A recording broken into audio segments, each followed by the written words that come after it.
بسم اللہ الرحمن الرحیم۔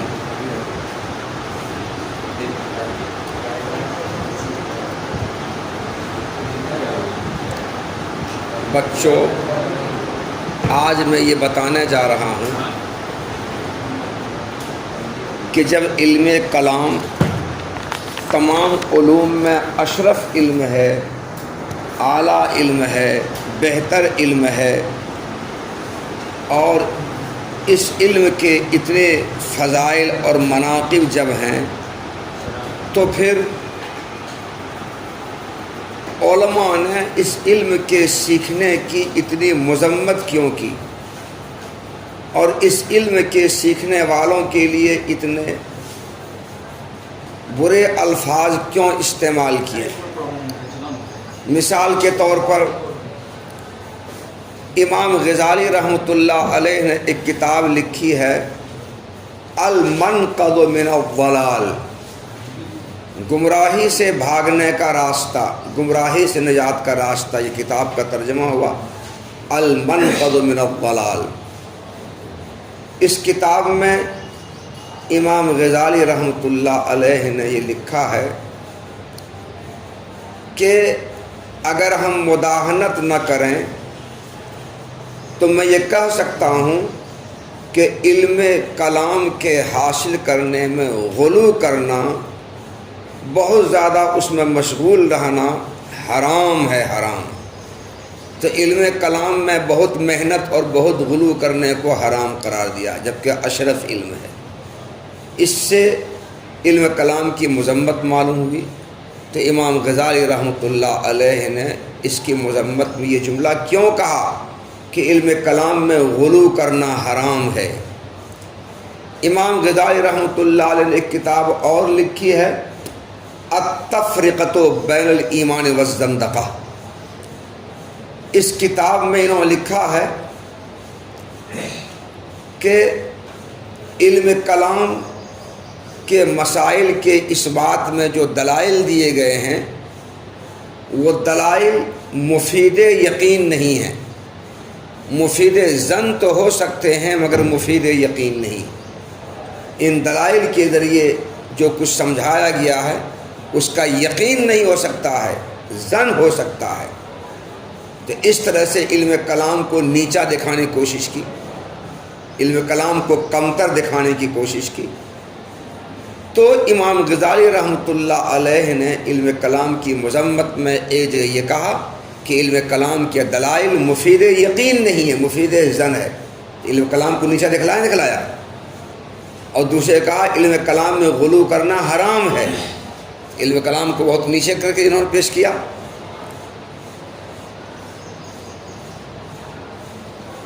امام قرطبی رحمۃ اللہ علیہ نے مسلم شریف کی شرح لکھی ہے۔ اس شرح میں انہوں نے لکھا کہ علم کلام کے حاصل کرنے والوں کو میں نے دیکھا،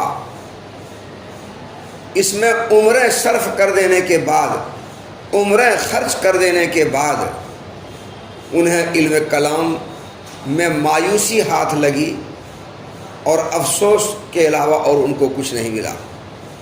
اس طرح علم کلام کو انہوں نے بھی نیچا دکھلایا ہے۔ ابو المعالی رحمۃ اللہ علیہ نے یہ لکھا ہے کہ امام ابو المعالی، میں نے بہت سے لوگوں کو دیکھا انہوں نے علم کلام میں عمریں صرف کر دیں، لیکن اپنے شاگردوں کو نصیحت کرتے ہوئے کہتے ہیں کہ بچوں، علم کلام میں بہت زیادہ مشغول مت رہنا۔ اگر بہت زیادہ مشغول رہنے کا انجام مجھے معلوم ہوتا تو آج میرا یہ انجام نہیں ہوتا جو مجھے تم دیکھ رہے ہو۔ پتہ نہیں کون برا انجام ان کو ہوا جو شاگردوں کو نصیحت کر رہے ہیں کہ علم کلام کا بڑا برا انجام مجھ کو ہوا اس میں مشغول ہونے کا، اگر یہ مجھے معلوم ہوتا تو یہ میرا انجام نہیں ہوتا، میں پہلے ہی بچتا۔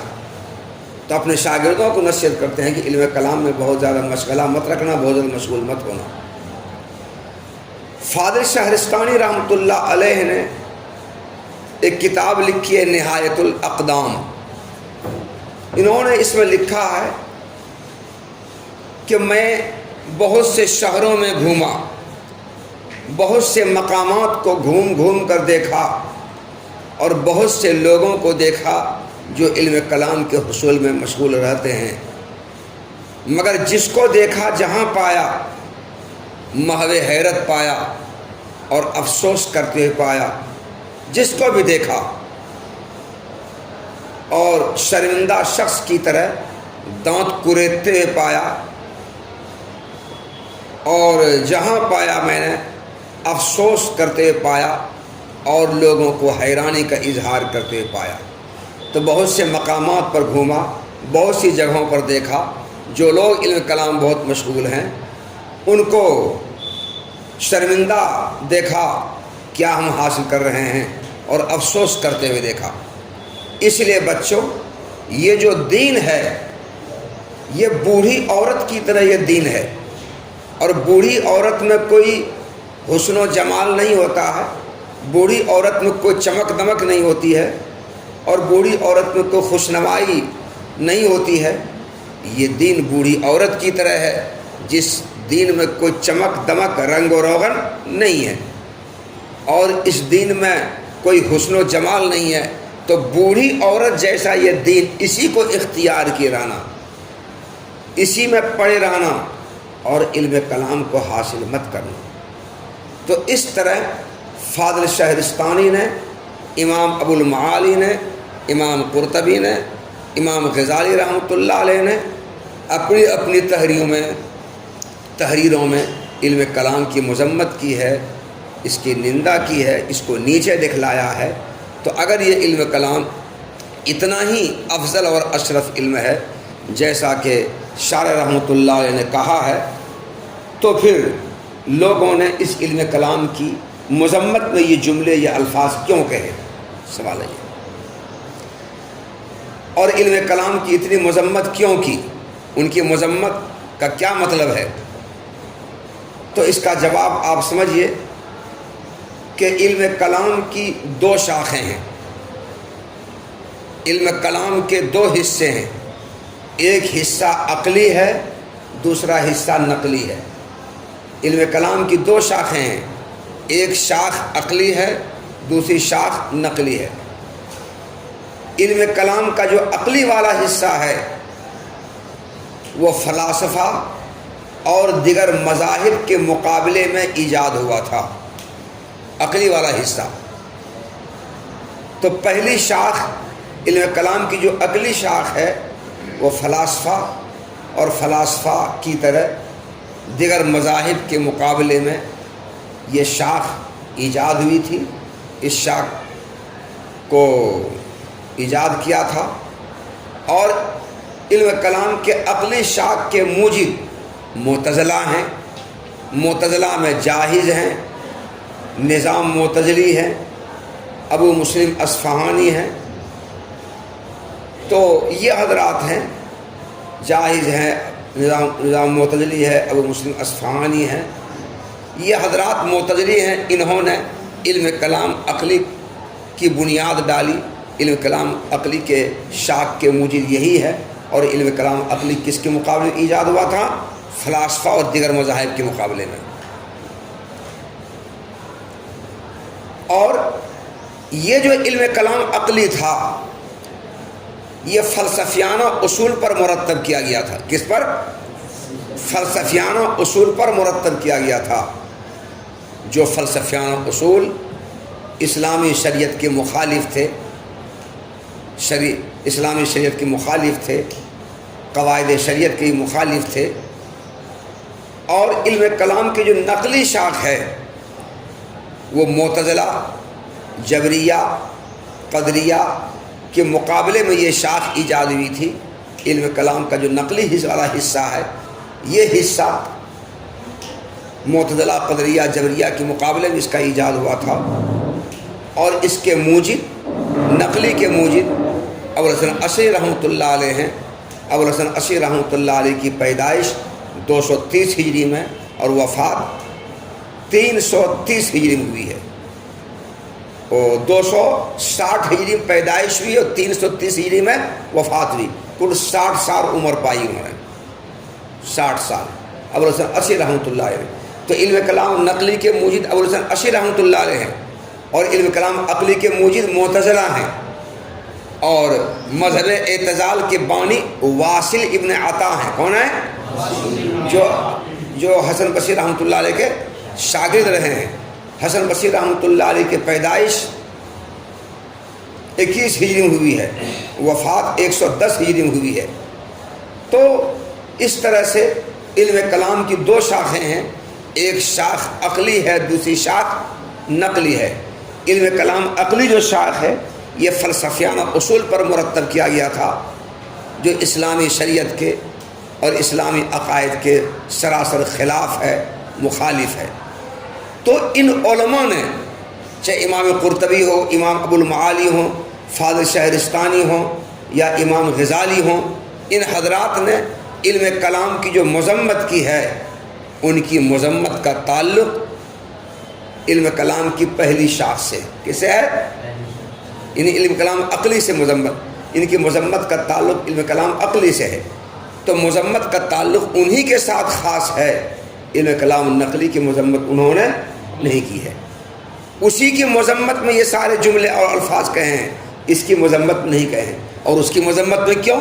کیونکہ وہ علم کلام فلسفیانہ اصول پر مرتب کیے گئے تھے، اور ان کے دلائل فلسفیانہ تھے، طرز استدلال فلسفیانہ تھا، جو اسلامی عقائد کے بالکل خلاف ہے۔ اس لیے ان کی مخالفت میں یہ ساری باتیں کہیں۔ تو مخالفت کا تعلق، ورود کا تعلق اس سے ہے، اس سے نہیں ہے۔ اور یہاں علم کلام کو تمام علوم میں اشرف اور افضل جو بتایا گیا ہے، وہ اس علم کلام کو اشرف اور افضل بتایا گیا ہے جو نقلی ہے، عقلی کو نہیں بتایا گیا ہے۔ تو مذمت کا تعلق عقلی سے ہے، اور اشرف اور اعلیٰ علم ہونے کا تعلق نقلی سے ہے۔ یہ ہے اعلیٰ اور اشرف علم، وہ نہیں ہے۔ آئی بات سمجھ میں؟ تاہم اتنی بات سمجھیے، ابتدا میں علم کلام خالص نقلی تھا۔ کیا تھا؟ شروع میں علم کلام خالص نقلی تھا، خالص پیور نقلی، اور فلسفیانہ اصول پر مرتب نہیں کیے گئے تھے شروع میں۔ مگر قاضی ابوبکر باقلانی رحمۃ اللہ علیہ نے ابتدا میں اس علم کلام نقلی میں کچھ فلاسفہ کے مسائل شامل کر لیے، داخل کر لیے۔ مثلا جوہر فرد ثابت ہے، جوہر فرد کہا جاتا ہے جزء الذی لا یجزا کو۔ خلا موجود ہے، پڑھا ہے؟ خلا موجود ہے۔ عرض کے ساتھ قائم نہیں رہ سکتا، عرض 2 زمانے میں قائم نہیں رہ سکتا۔ یہ ساری باتیں آگے آئیں گی اسی کتاب میں۔ تو یہ جو مسائل ہیں یہ فلسفیانہ مسائل، کون ہے یہ؟ خلا موجود ہے، عرض ساتھ قائم رہ سکتا، عرض 2 زمانے میں قائم نہیں رہ سکتا، جوہر فرد ثابت ہے، یہ فلسفیانہ مسائل ہیں۔ تو قاضی ابوبکر باقلانی رحمۃ اللہ علیہ نے سب سے پہلے فلاسفہ کے ان مسائل کو اور ان جیسے دیگر مسائل کو علم کلام نقلی میں شامل کر لیا، اور اس غرض سے شامل کر لیا کہ علم کلام کے جو دلائل تھے وہ دلائل کی بنیاد انہی مسائل پر تھے۔ کن پر تھے؟ انہی مسائل پر تھے۔ علم کلام نقلی کے جو دلائل تھے، ان دلائل کی بنیاد چونکہ انہی مسائل پر تھے، فلسفیانہ مسائل پر، اس لیے ان فلسفیانہ مسائل کو قاضی ابوبکر باقلانی رحمۃ اللہ علیہ نے علم کلام میں شامل کر لیا، داخل کر لیا۔ گویا علم کلام نقلی میں فلسفیانہ مسائل کو گھسیڑنے کی یہ ابتدا ہے یہ۔ مگر اب تک دلائل کی وہ صورتیں اختیار نہیں کی گئی، دلائل جن صورتوں سے قیاس کی ترکیب ہوتی ہے وہ صورتیں ابھی اختیار نہیں کی گئی ہیں۔ کیوں؟ یا تو وہ صورتیں پیدا ہی نہیں ہوئی تھیں، ارے دلائل کی جن صورتوں سے قیاس کی ترکیب ہوتی ہے، قیاس مرکب ہوتا ہے، مقدمات مرکب ہوتے ہیں، یا تو وہ صورتیں ابھی پیدا ہی نہیں ہوئی تھی یا پیدا ہوئی تھیں مگر ائمہ محدثین کو ان صورتوں کے اختیار کرنے سے گریز تھا، پرہیز تھا، اس وجہ سے کہ دلائل کی وہ صورتیں اسلامی عقائد کے مخالف تھیں، اسلامی عقائد کے خلاف تھیں، اس لیے دلائل کی وہ صورتیں جن سے قیاس مرکب ہوتا ہے، مقدمات مرکب ہوتے ہیں، ان صورتوں کو اختیار نہیں کیا گیا تھا۔ اس طرح یہاں پر آ کر کے علم کلام اب نقلی نہیں رہا اور عقلی بھی نہیں رہا، نقلی بھی نہیں رہا، نہ خالص عقلی نہ خالص نقلی، بلکہ رل مل گیا۔ کیا ہو گیا؟ رل مل گیا۔ علم کلام کا یہ طریقہ جو ہے بین العقلی والنقلی، یہ طریقہ بیچ والا طریقہ رہا، اور اس طریقے کے مطابق سب سے پہلے ایک کتاب لکھی گئی شامل، اس کتاب کو مختصر کیا گیا اور مختصر کر کے اس کا نام رکھا ارشاد۔ تو علم کلام ابتدا میں نقلی تھا نا، بعد میں ہو کر کے یہ عقلی نقلی دونوں گڑمڑ ہو گیا، مل گیا۔ بعد میں چل کر اور کچھ دنوں کے بعد فلسفہ کی جتنی شاخیں ہیں جن میں منطق بھی شامل ہے، تو منطق اور فلسفہ اور فلسفہ کی تمام شاخیں ایک ہی نگاہ سے دیکھی جانے لگی، انہیں سب ایک علم ہو گیا۔ پہلے منطق فلسفہ الگ نہیں ہوا تھا، دونوں ایک ہی تھا۔ فلسفہ کی شاخیں طبعیات ہیں، الہیات ہیں، اور کیا ہیں؟ طبعیات، الہیات، فلکیات، اور بھی شاخیں ہیں۔ تو فلسفہ کی تمام شاخیں جن میں منطق بھی شامل ہے، یہ تمام شاخیں ایک ہی نگاہ سے دیکھی جاتی تھی، ان کو ایک علم سمجھا جاتا تھا۔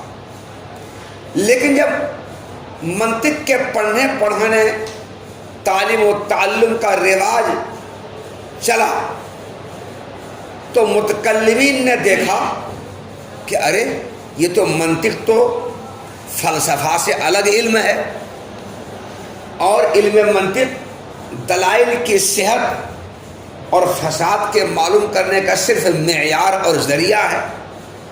یہ تو علم فلسفہ سے الگ علم ہے، اور دلائل کے صحت و فساد کے معلوم کرنے کا معیار اور ذریعہ اور کچھ ہے نہیں۔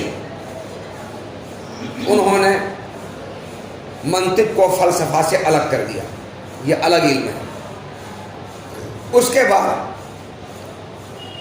ان متکلمین نے متکلمین کے علم کلام کے قواعد اور مقدمات کو دیکھا۔ ان قواعد اور مقدمات کے جو دلائل تھے، وہ دلائل فلسفہ کے طبعیات اور الہیات کے مباحث سے لیے گئے تھے وہ دلائل، اور یہ دلائل اسلامی قواعد کے بالکل خلاف تھے اور اسلامی عقائد کے خلاف تھے یہ دلائل۔ اس لیے ان دلائل کی وجہ سے متکلمین اسلام نے متکلمین کے علم کلام کے قواعد و مقدمات پر پیش کردہ دلائل کی بنیاد پر متکلمین کی علم کلام کی مخالفت کی، ان کے قواعد، ان کے مقدمات کی مخالفت کی، اس کو نہیں مانا۔ یہاں پر آ کر کے علم کلام میں ایک دوسرا طریقہ پیدا ہو گیا۔ تو اب جو متکلمین کے علم کلام ہوا تو متکلمین نے علم کلام کے قواعد اور مقدمات پر جو دلائل قائم کیے گئے تھے، جو دلائل فلاسفہ کے مباحث سے ماخوذ تھے، فلسفیانہ دلائل دیے گئے تھے، ان فلسفیانہ دلائل کی بنیاد پر، فلاسفہ کے دلائل پر جو الہیات اور طبیعیات سے ماخوذ تھے، ان کی بنیاد پر علم کلام کی مخالفت کی اس وقت کے متکلمین نے۔ یہاں پر آ کر کے علم کلام اب نقلی اور عقلی کے بیچ میں نہیں رہا، بلکہ وہ علم کلام عقلی ہو گیا، اور یہی علم کلام ہے جو متأخرین کا علم کلام ہے۔ تو متأخرین نے اس علم کلام میں فلاسفہ کی بھی مخالفت کی، فلاسفہ کے نظریات کی مخالفت کی، ان کے افکار و خیالات کی مخالفت کی۔ گویا متأخر متکلمین نے فلاسفہ کو ان فریقوں میں شامل کر لیا جو عقائد میں متکلمین اسلام کے مخالف تھے، حریف تھے۔ تو عقائد میں جو متکلمین اسلام کے حریف تھے، مخالف تھے، انہی حریفوں میں، مخالفین میں متکلمین اسلام نے فلاسفہ کو بھی شامل کر لیا کہ تم بھی ہمارے مخالف ہو، اور جب میرے مخالف ہو تو ہم علم کلام میں فلسفیانہ دلائل کو گھسیڑنے نہیں دیں گے، فلسفہ کو الگ تھلگ کر دیں گے ہم۔ اس طرح سے بعد میں چل کر کے یہ علم کلام میں عقلی دلائل تھوڑے کم ہو گئے اور نقلی رہ گئے۔ تو متأخر متکلمین کا علم کلام یہی ہے جو نقلی ہے، اور عقلی کم ہے، نقلی زیادہ ہے۔ یہی طریقہ متأخر متکلمین کے علم کلام کا ہے، اور اس طریقے کے مطابق بہت سے لوگوں نے کتابیں لکھی۔ امام غزالی رحمۃ اللہ کی جو کتاب وہ اسی طریقے کے مطابق لکھی گئی ہے، جو نقلی زیادہ ہے اور عقلی کم ہے، کیونکہ عقلی دلائل کو لگ بھگ انہوں نے اس کی مخالفت اس کو نکالا۔ تاہم امام غزالی رحمۃ اللہ علیہ کے زمانے تک علم کلام نقلی اور عقلی ان دونوں میں اتنا اختلاط نہیں ہوا تھا کہ دونوں کو امتیاز باقی نہ رہے، بلکہ دونوں میں امتیاز تھا، دونوں میں فرق تھا، اور اس فرق کو رکھتے ہوئے کتابیں لکھی گئیں۔ قاضی بیضاوی رحمۃ ایک کتاب لکھی ہے طوالع، کیا لکھی ہے؟ طوالع، جو بیضاوی سے اب پڑھائی نہیں جا رہی، 2 سال سے بند ہے، تو انہوں نے کتاب لکھی ہے طوالع۔ وہ طوالع جو کتاب لکھی گئی ہے اسی طریقے کے مطابق، علم کلام میں ہے، اسی طریقے کے مطابق کتاب لکھی گئی ہے، جس میں نقلی اور عقلی میں فرق ہے، امتیاز ہے۔ بعد میں چل کر کے ابھی اس دور میں علم کلام کی ضرورت ہے یا نہیں، یہ دیکھنا ہے۔ تو اس دور میں ملاحدہ اور دہریہ یہ سب ختم ہو گئے، اور علم کلام کے بارے میں اتنا کچھ لکھا گئے کہ اب علم کلام کی ضرورت لگ بھگ نہیں رہی، کیونکہ علم کلام کے جو موضوعات اور مباحث ہیں ان کی مخالفت کرنے والے مخالف فرقے دنیا میں نہیں رہے۔ معتزلہ، قدریہ، جبریہ، رافضیہ، یہ لوگ نہیں رہے۔ جب نہیں رہے تو علم کلام کے مسائل کے اثبات پر جو دلائل دیے گئے تھے ان دلائل کی بھی کوئی ضرورت نہیں ہے۔ ارے دلائل کی ضرورت تو وہاں پر یہاں کو مخالف ہو، لیکن اب کو مخالف رہا نہیں، اس لیے علم کلام کے مسائل کی اثبات پر دلائل کی کوئی ضرورت نہیں ہے، کوئی ضرورت نہیں ہے۔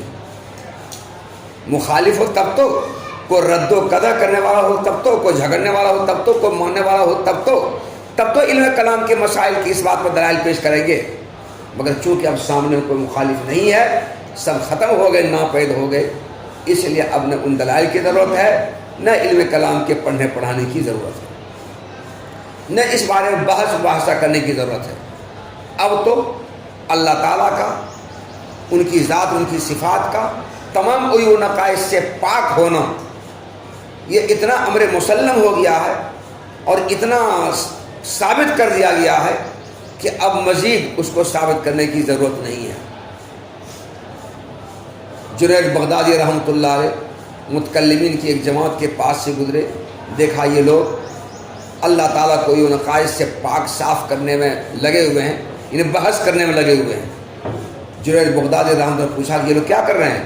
لوگوں نے بتایا کہ حضرت یہ لوگ تنزیہ باری میں لگے ہوئے ہیں، اللہ تعالیٰ کو تمام یہ نقائص سے پاک کرنے میں لگے ہوئے ہیں، انہیں بحث کر کے دلائل کی دور سے ان کو پاک ثابت کر رہے ہیں۔ جنید بغدادی رحمۃ اللہ علیہ کو ہنسی آئی، اور یہ ہنسی آنا یہ مذاق کرنے کے لیے تھا۔ ان بحث کرنے والوں کا مذاق اڑاتے ہوئے کہا جہاں عیب محال ہو وہاں عیب کی نفی کرنا، انکار کرنا خود عیب ہے۔ جہاں عیب محال ہو، ارے اللہ تعالیٰ کی ذات کے اندر عیب و نقص محال ہے، اور وہاں عیب کی نفی کرنا، انکار کرنا خود عیب ہے. یہ لوگ کیا کر رہے ہیں؟ کیا بحث کر رہے ہیں یہ لوگ؟ کیوں انکار کر رہے ہیں عیب کی؟ وہ تو مسلمہ عقیدہ ہے تمام عقائد سے پاک صاف رہنا. یہ انہوں نے کہا تھا. اس سے پتہ چلتا ہے کہ اب علم کلام کی ضرورت نہیں رہی، کیونکہ ان کا کوئی مخالف نہیں رہا. علم کلام کو کے مسائل کو ثابت جو دلائل دے گئے ان دلائل کی اب ضرورت نہیں رہی. تاہم ایمانی عقائد کے جو دلائل اور براہین ہیں ان سے واقف رہنا تو ضروری ہے نا. ایمانی عقائد کے جو دلائل اور براہین ہیں ان سے ہر صاحب ایمان کا واقف رہنا، ان کا جاننا یہ لازم اور ضروری ہے، تاکہ ہم جان سکیں کہ اللہ تعالیٰ کی رؤیت آخرت میں تمام مسلمانوں کو ہوگی. اس کی دلیل یہ ہے. دنیا میں بھی ہو سکتی ہے، اس کی دلیل یہ ہے. جنت اور دوزخ موجود ہے، اس کی دلیل یہ ہے. موت کو پلسرات پر لا کر کے مینڈھا کی شکل میں ذبح کر دیا جائے گا، اس کی دلیل یہ ہے. قبر میں تمام لوگوں سے سوال جواب ہوگا، اس کی دلیل یہ ہے. منکر نکیر آئیں گے، سوال جواب، اس کی دلیل یہ ہے. پلسرات پر سے سب کو گزرنا ہوگا، اس کی دلیل یہ ہے. تو ایمانی عقائد کے دلائل و براہین سے واقف رہنا ہر صاحب ایمان کے لیے ضروری ہے. اس لیے علم کلام کے سیکھنے اور سکھانے میں ابھی بھی فائدہ ہے، اور ان دلائل سے دور رہنا یہ مناسب نہیں ہے. اس لیے علم کلام کا پڑھنا ابھی بھی مفید ہے. بس بچوں، آج اتنی سی باتیں.